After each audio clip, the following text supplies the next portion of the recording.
दोस्तों 2020 का लॉकडाउन तो सिर्फ ट्रेलर था। असली खेल तो अब शुरू होगा। दोस्तों इसका असर सिर्फ भारत पर नहीं बल्कि और भी देशों पर दिखना शुरू हो गया है। वियतनाम, थाईलैंड, पाकिस्तान, कई देशों में इमरजेंसी जैसे हालात बन चुके हैं। वर्क फ्रॉम होम वापस आ चुका है। आखिर क्यों?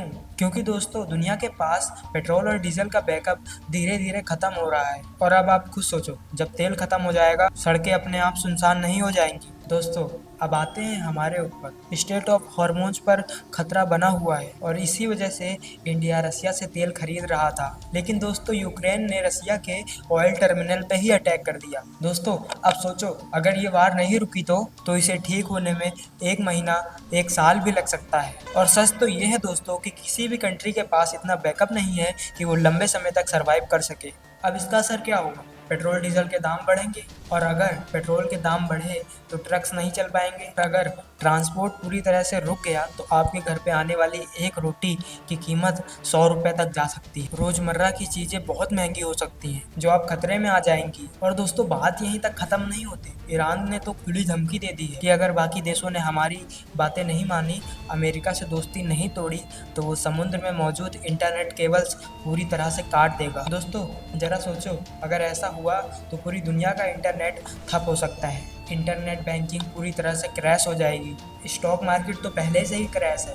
तो मैं सिर्फ इतना कहूँगा दोस्तों कि तैयार रहो, घबराओ मत, लेकिन लापरवाही भी मत करो। जिस चीज़ की जितनी ज़रूरत हो उतना ही इस्तेमाल करो। पैसा बचा कर रखो, क्योंकि दोस्तों आने वाले समय में क्या होगा ये किसी को नहीं पता है। दोस्तों अब सवाल ये है कि जो हम देख रहे हैं वो क्या सच में क्राइसिस है? दोस्तों पेट्रोल पंप पे ये लाइन देख रहे हो? कल तक जहाँ 10 गाड़ियाँ खड़ी होती थी, आज वहाँ 50, 100, 500, 1000 गाड़ियाँ खड़ी हैं। घंटों तक लोग लाइन में इंतजार कर रहे हैं, और ये इंतजार सिर्फ पेट्रोल और डीजल के लिए नहीं बल्कि गैस के भी यही हालात हैं। घर में खाना बनाने के लिए, चूल्हा जलाने के लिए लोगों को 10-12 दिन तक इंतजार करना पड़ रहा है।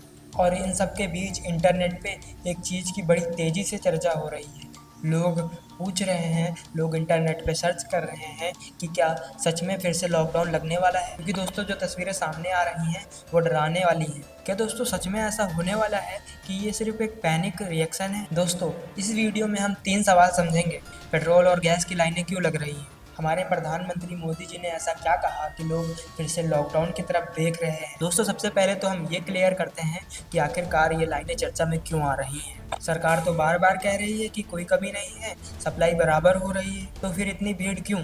पिछले 2-3 दिनों से कई राज्यों में खबर आ रही है, लोग लाइनों में लग रहे हैं, गाड़ियां फुल करा रहे हैं। और ये इतना ही नहीं, लोग गैस सिलेंडर स्टॉक करके रख रहे हैं घर में। कहीं कहीं पेट्रोल पंप वाले लिमिट लगा रहे हैं कि बाइक के लिए 300 से ज़्यादा नहीं और कार के लिए 1000 से ज़्यादा पेट्रोल हम नहीं देंगे। और इसी सब में लोग सोच रहे हैं कि अगर सप्लाई ठीक है तो इतनी हड़कंप क्यों? तो दोस्तों अभी के लिए आप ये लाइन समझ लीजिए कि ये लाइनें कमी की वजह से नहीं लग रही, ये लाइनें डर की वजह से लग रही हैं। जैसे ही खबर फैली कि फ्यूल क्राइसिस आ सकता है तो लोग एक साथ दौड़ पड़े।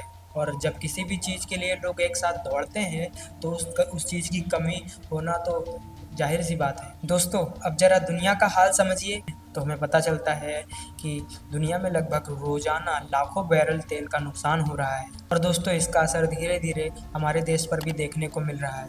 और दोस्तों हमारे आसपास जो होता है उसका असर तो हम पे पड़ता ही है। तो दोस्तों बुरी बात का परिणाम क्या निकलता है? दोस्तों ज़रूरत के हिसाब से चीज़ों का इस्तेमाल करो। और दोस्तों सिचुएशन को समझो, क्योंकि असली चैलेंज लॉकडाउन नहीं है, असली चैलेंज ये है कि आने वाले समय के लिए प्रिपेयर रहना। दोस्तों अब आप बताएं, क्या आपको लगता है ये सिचुएशन और बिगड़ सकती है या ये सिर्फ टेम्परेरी फेस है? कमेंट में ज़रूर बताइए। और अगर आपको ये वीडियो अच्छी लगी तो हमारे इस वीडियो को लाइक करें, सब्सक्राइब करें और भेज दें अपने दोस्तों के साथ ताकि वो भी अवेयर हो सकें।